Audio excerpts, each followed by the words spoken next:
Hello बच्चों, let's read the question. The question says the distance between two buildings is 24 meters and height of the buildings are 12 meters and 22 meter.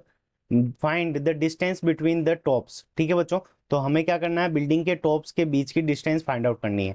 तो ये है हमारी building A B, ठीक है बच्चों, और ये हमारी बिल्डिंग है सी और डी।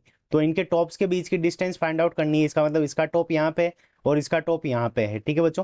तो इन दोनों के बीच की डिस्टेंस निकालनी है। पहली बिल्डिंग की लेंथ हमें कितनी, ऊंचाई कितनी गिवन है, तो ये है 22 ए बी की वैल्यू। सी डी की वैल्यू हमारे पास में 12 मीटर्स है, तो ये वाली जो लेंथ हमारे पास में बच जाएगी वो कितनी बच जाएगी, 10 मीटर्स, ठीक है बच्चों।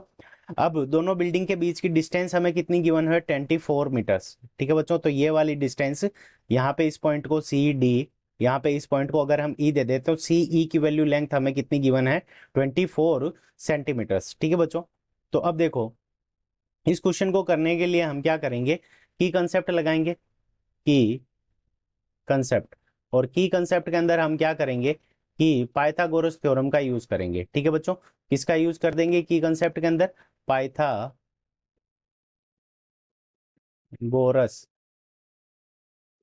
Pythagoras theorem.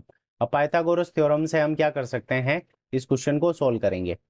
अब देखो पाइथागोरस थ्योरम, अब देखो बिल्डिंग क्या होती है, सरफेस के ऊपर परपेंडिकुलर होती है, ठीक है बच्चों।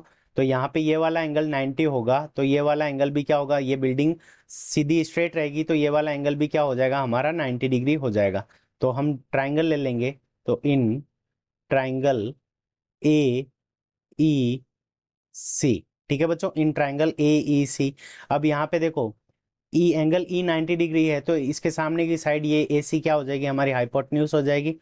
So A C square is equals to, A C square is equals to A E square plus E C square. अब देखो A E square plus E C square, A C square की यानी दोनों के बीच की डिस्टेंस निकालनी है। तो ए ई की वैल्यू हमें कितनी गिवन है, A E is equals to 10, so 10 square, ठीक है बच्चों। और यहाँ पे ई सी स्क्वायर, ई सी स्क्वायर हमारा कितना है, 24, ठीक है बच्चों। तो 24 का स्क्वायर कर देंगे तो 10 का स्क्वायर कितना होता है हमारा 100, 24 का स्क्वायर कितना होता है 576, ठीक है बच्चों। तो यहाँ से हमारे पास में जो ए सी स्क्वायर की वैल्यू आ जाएगी वो कितनी आ जाएगी, 676, ठीक है बच्चों। So A C is equals to 600 square root of 676 metre square, ठीक है बच्चों। यहाँ पे मीटर स्क्वायर आ गया। अब देखो 676 किसका स्क्वायर रूट होता है, तो ये होता है 26 का, ठीक है बच्चों। तो यहाँ पे हमारे पास में AC की जो वैल्यू आ जाएगी, डिस्टेंस बिटवीन टू रॉप्स, तो AC की वैल्यू हमारे पास में आ जाएगी 26 metre. So 26 metre is the correct answer of this question. I hope you understood it well. Best of luck, thank you.